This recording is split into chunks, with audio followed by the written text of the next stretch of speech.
Deci, întotdeauna există o planetă dirijoare de karmă. Dar aici vorbim deja de o astrologie mult mai avansată. Există planetă dirijoare de karmă. Planeta dirijoare de karmă ține de axele pe care ai venit, axa de parteneriate, axa berbec-balanță, axa de acumulare, axa Taur-Scorpion, și sunt niște calcule speciale care se fac și care îți arată practic care e planeta care te dirigează și care îți și arată ieșirea.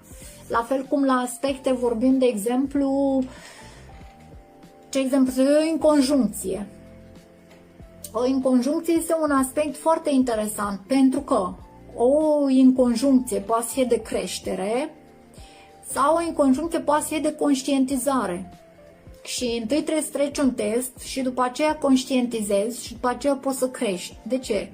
Inconjuncția înseamnă distanță de 150 de grade între două planete. E un exemplu, că oricum ne apropiem de sfârșitul cursului. Da?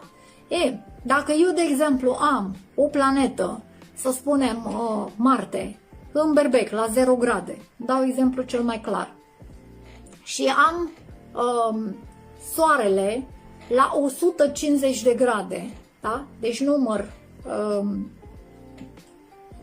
5